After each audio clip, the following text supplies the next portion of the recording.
Saatnya berpetualangan, datang ke Taman Pelangi. Bersama teman-teman semua, yuk kita saling membantu. Aku punya tas berlari dengan si Joko.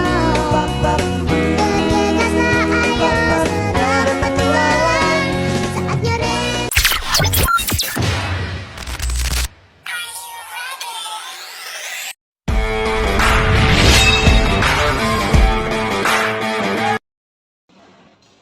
Assalamualaikum warahmatullahi wabarakatuh. Yang terhormat Bapak Ari Yuliansyah selaku dosen pengampu mata kuliah dasar kewirausahaan. Sebelum saya mempresentasikan materi saya, izinkan saya untuk memperkenalkan diri. Perkenalkan, saya Yuli Aprilia dengan NIM 2401412124. Saya mahasiswi Universitas Muhammadiyah Bangka Belitung, Prodi PGSD kelas 1B. Di sini siapa sih yang tidak ingin mencapai kesuksesan? Nah, pastinya ingin semua kan?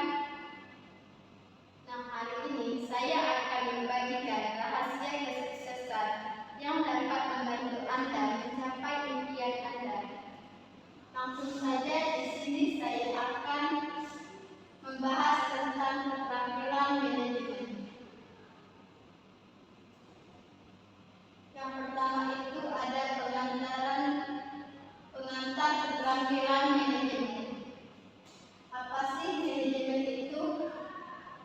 Manajemen ialah proses perencanaan, pengoperasian, pengarahan, dan pengawasan. Sedangkan keterampilan manajemen ialah kemampuan yang diperlukan dalam rangka melaksanakan tugas manajemen yang efektif dan efisien. Keterampilan manajemen dibagi menjadi 2 teknis. Yang pertama itu ada keterampilan teknis. Keterampilan teknis ini seperti dalam bidang penjualan, pemasaran, ataupun marketing. Yang kedua itu ada keterampilan manajerial. Keterampilan manajerial ini seperti komunikasi, pengambilan keputusan, dan pemecahan masalah. Selain 2 kategori tersebut, keterampilan manajemen yang penting bagi seorang manajer ada beberapa jenis. Yang pertama itu ada keterampilan interpersonal.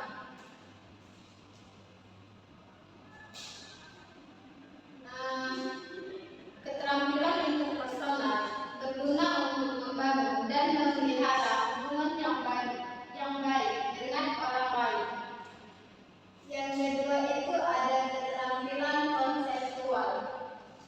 Keterampilan ini digunakan untuk memahami dan menganalisis situasi yang kompleks. Dan yang ketiga itu ada keterampilan pengambilan keputusan. Keterampilan ini merupakan kemampuan untuk mengumpulkan informasi, mengevaluasi alternatif, dan membuat keputusan yang tepat. Dan yang terakhir itu ada keterampilan pemecahan masalah.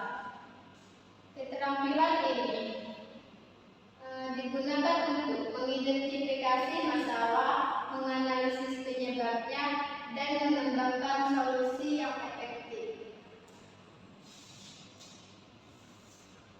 Selanjutnya, perencanaan atau planning.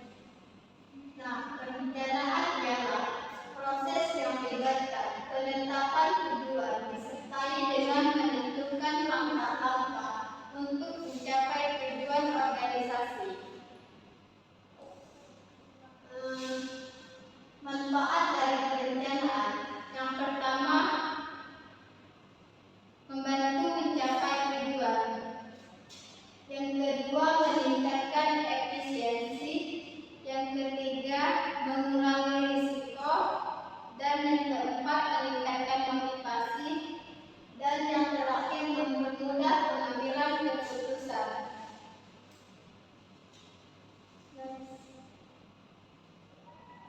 Adapun langkah-langkah dalam perencanaan. Yang pertama, tetapkan tujuan. Yang kedua, kumpulkan informasi. Yang ketiga, identifikasi sumber daya. Yang keempat, kembangkan strategi. Yang kelima, buatkan rencana tindakan. Yang terakhir, pantau dan evaluasi.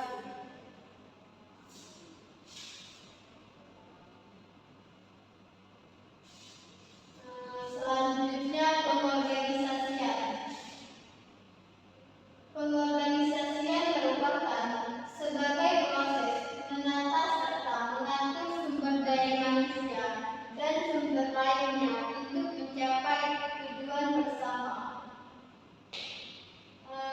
Tujuan pengorganisasian ini yang pertama, untuk meningkatkan efisiensi.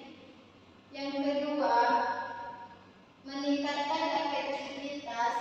Yang ketiga, meningkatkan moral karyawan.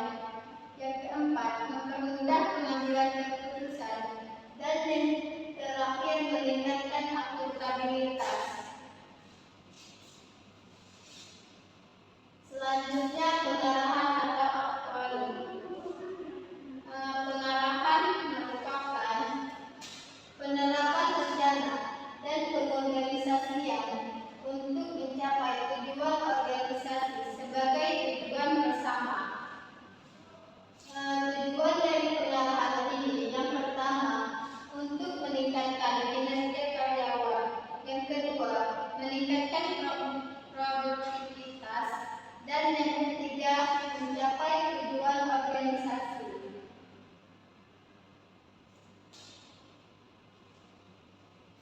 Selanjutnya, pengawasan atau controlling. Pengawasan ini merupakan proses yang bertujuan untuk memastikan kegiatan organisasi berjalan sesuai rencana yang telah ditetapkan organisasi. Jenis-jenis pengawasan. Yang pertama itu ada pengawasan pencegahan. Pengawasan ini bertujuan untuk mencegah terjadinya penyimpangan dari rencana.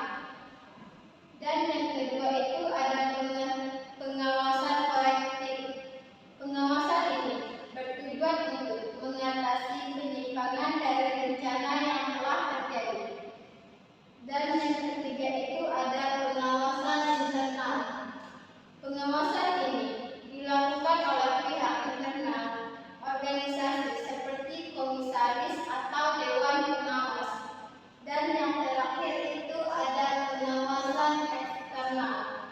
Pengawasan ini dilakukan oleh pihak eksternal organisasi seperti auditor eksternal, jurnalis, maupun masyarakat luas. Manfaat dari pengawasan. Yang pertama, memastikan tercapainya tujuan organisasi. Yang kedua, meningkatkan efisiensi dan efektivitas. Dan yang ketiga, meningkatkan moral karyawan. Keempat, meningkatkan akuntabilitas. Yang terakhir, mencegah dan mendeteksi penipuan.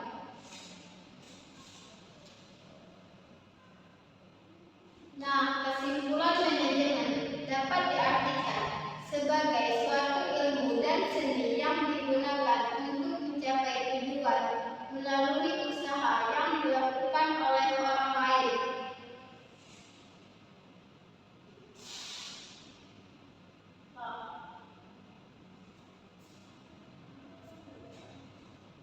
Baiklah, itu saja yang dapat saya